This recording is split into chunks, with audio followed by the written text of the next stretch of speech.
Okey, selepas tekan edit quiz, kita akan yang ni markah exam tu 100, so saya letak terus kat sini 100, and then kita akan tekan shuffle.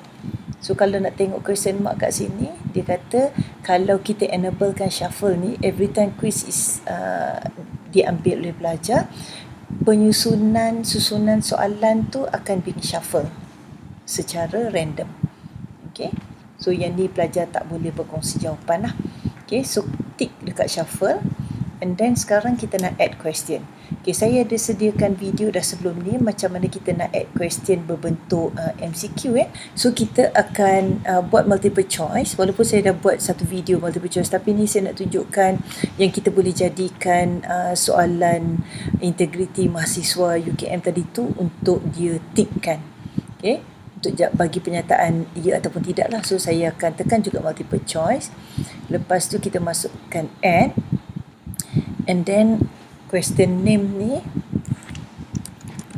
nama soalan ni, so that nanti lepas ni dia masuk dekat bank soalan, so kita tahu soalan ni pasal apa lah. Ni soalan berkaitan dengan integriti.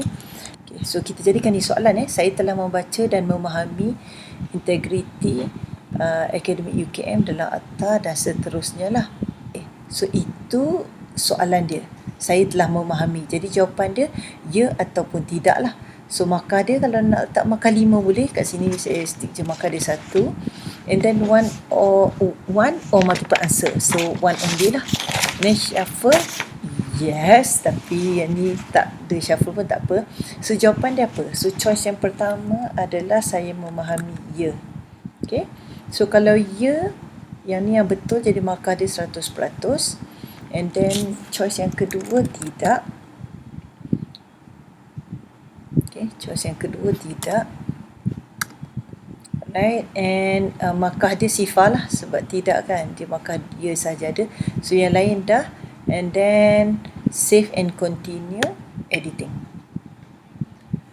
Alright, sekarang ni kalau kita tengok dekat bawah ni, so save and continue editing ni, apa yang dia buat, dia bagi kita preview soalan tu. Okay, so tekan preview, so kita akan nampak bentuk soalan tu lah. Okay, so ini soalan dia, soalan pertama.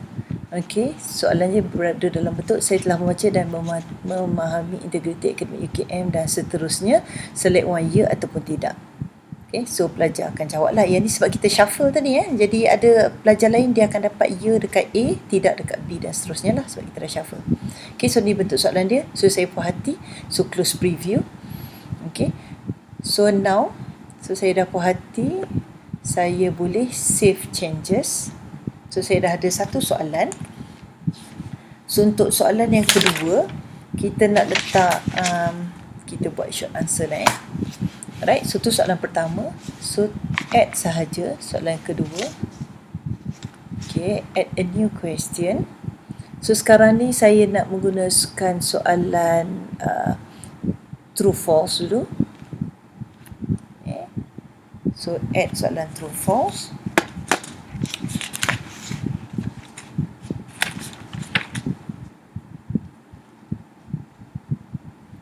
Okay, soalan ni tentang ganding. Okay, itu nama soalan. Soalan dia adalah ganding adalah gabungan dua daya. Dua daya ini mempunyai magnitude yang berbeza. So true false. So markah dia, katalah markah dia 1. Kalau letak markah 2, letak je markah 2 kat sini. And then correct answer dia apa? Correct answer dia false. Sebab jawapan dia adalah penyataan itu adalah false. So correct answer false.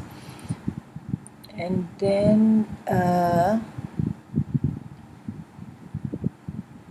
ini kalau nak bagi feedback so dekat sini saya tak nak bagi feedback.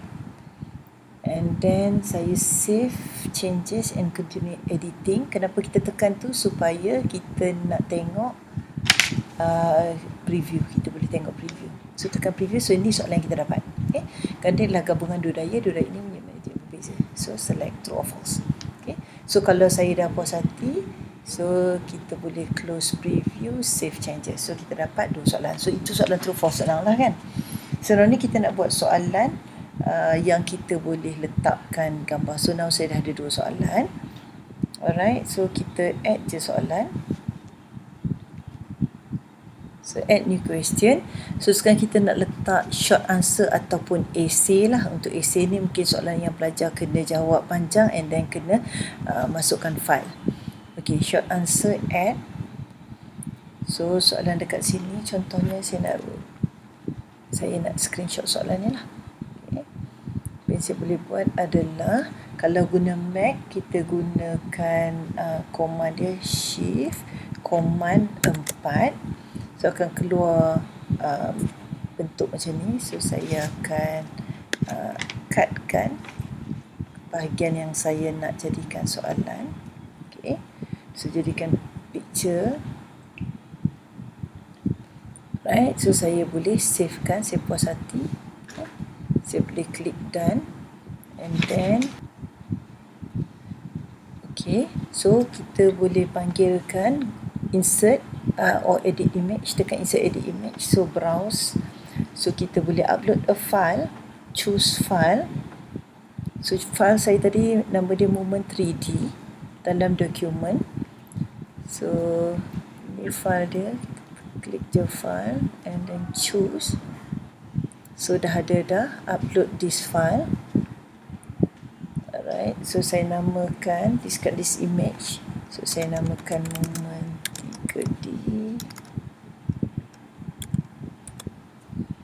Okay. And then save image. Okay. So sekarang soalan tu dah masuk lah. Okay. Soalan saya tu dah masuk. Dan saya nak letak soalan dia. So soalan dia dekat sini dapat 3D. Okay. So pengiraan dekat sini saya nak letak gambar. So kita akan gunakan, tengok ikon dekat sini, insert or edit audio video. Pilih ni, insert or edit image. So nak insert edit image, sebelum tu kita kena cut dulu gambar. Jadikan soalan kita tu dalam bentuk gambar. And then kita boleh masukkan dekat dalam paste dekat sini lah. Okay. So apa yang saya menggunakan Mac. Kalau kita gunakan Mac, saya akan gunakan arahan Mac. Kalau guna Windows, so kita boleh gunakan fungsi snip sajalah. So ni adalah jawapan dia. So maka dia 100. So ni akan save changes and continue editing. So kita tengok bentuk soalan dia. So ke bawah sekali, preview. So dalam bentuk